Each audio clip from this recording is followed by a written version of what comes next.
വെഞ്ഞാറമൂട് കൂട്ടക്കൊലപാതക കേസിൽ കുറ്റപത്രം സമർപ്പിക്കാനൊരുങ്ങി പോലീസ്. കൊലപാതകത്തിനു പിന്നിൽ വൻ സാമ്പത്തിക ബാധ്യതയെന്ന സ്ഥിരീകരണം. ബാധ്യതയ്ക്ക് കാരണം അഫാന്റെയും അമ്മയുടെയും സാമ്പത്തിക അച്ചടക്ക ഇല്ലായ്മയെന്നും പോലീസ് പറയുന്നു. രജിത് ചേരുന്നുണ്ട് കൂടുതൽ വിവരങ്ങളുമായി. രജിത്, കൂട്ടക്കൊല കേസിൽ കുറ്റപത്രം സമർപ്പിക്കാൻ ഒരുങ്ങിയിരിക്കുകയാണ്. എന്തൊക്കെയാണ് കുറ്റപത്രത്തിലുള്ള വിവരങ്ങൾ? വെഞ്ഞാറമൂട് കൂട്ടക്കൊലപാതക കേസുമായി ബന്ധപ്പെട്ടുകൊണ്ട് പോലീസ് ഇപ്പോൾ അന്വേഷണം അതിന്റെ അവസാന ഘട്ടത്തിലേക്ക് എത്തി നിൽക്കുന്നുവെന്നത് തന്നെയാണ് പ്രധാനപ്പെട്ട കാര്യം.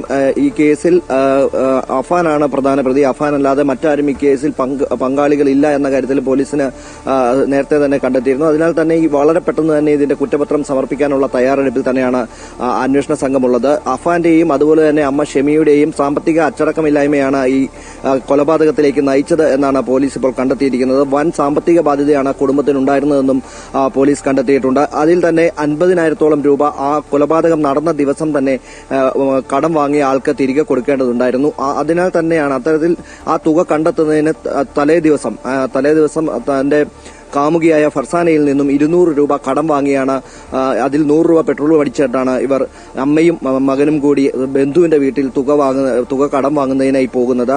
മറ്റൊരാൾക്ക് നൽകുന്നതിന് വേണ്ടിയിട്ടായിരുന്നു. എന്നാൽ ആ തുക ലഭിച്ചില്ല. അതിനുശേഷം അവർ തിരികെ വരികയായിരുന്നു ഉണ്ടായിരുന്നതെന്നും കൊലപാതകം നടത്തിയ ദിവസം ഇവർക്ക് ഈ പൈസ തിരികെ കൊടുക്കേണ്ടതായിരുന്നു എന്നുമാണ് അഫാൻ പറഞ്ഞത്.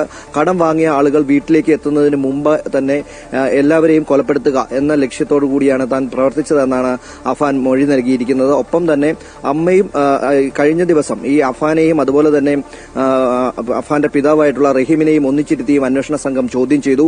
ആ സമയത്തും റഹീം മകനോട് ചോദിക്കുന്നുണ്ടായിരുന്നു, എല്ലാം നശിപ്പിച്ചു കളഞ്ഞില്ലേ എന്ന് ചോദിക്കുന്ന സമയത്ത് അമ്മയും അനുജനും തെണ്ടുന്നത് കാണാൻ കഴിയില്ല, അതുകൊണ്ടാണ് ഇങ്ങനെ ഒരു കൃത്യം ചെയ്തത് എന്നാണ് അഫാൻ അതിന് മറുപടിയായി നൽകിയത്. എന്തുതന്നെയായാലും അന്വേഷണ സംഘം ഈ കേസിന്റെ കുറ്റപത്രം തയ്യാറാക്കുന്നതിലേക്ക് കടന്നിരിക്കുന്നു. ഉടൻ തന്നെ നെടുമങ്ങാട് കോടതിയിൽ കുറ്റപത്രം സമർപ്പിക്കാനാണ് അന്വേഷണ സംഘത്തിന്റെ തീരുമാനം. അത്തരത്തിൽ വലിയൊരു സാമ്പത്തിക ബാധ്യത തന്നെയാണ് കുടുംബത്തിന്.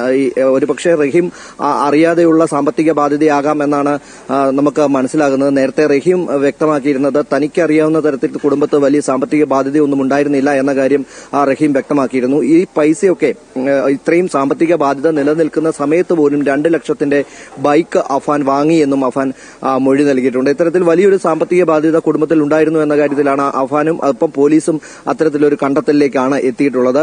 ഇത് സംബന്ധിച്ച് ഈ കാര്യങ്ങളൊക്കെ ഉൾപ്പെടുത്തിക്കൊണ്ടുള്ള ഒരു കുറ്റപത്രം വളരെ വേഗത്തിൽ തന്നെ കോടതിയിൽ സമർപ്പിക്കാനാണ് അന്വേഷണ സംഘം തയ്യാറെടുക്കുന്നത്. ശരി രജിത്, വെഞ്ഞാറമൂട് കൂട്ടക്കൊലപാതക കേസിൽ കുറ്റപത്രം സമർപ്പിക്കാൻ ഒരുങ്ങിയിരിക്കുകയാണ് പോലീസ്. അഫാന്റെയും അമ്മയുടെയും സാമ്പത്തിക അച്ചടക്ക ഇല്ലായ്മയാണ് കൊലപാതകത്തിലേക്ക് നയിച്ചതെന്നാണ് പോലീസ് പറയുന്നത്.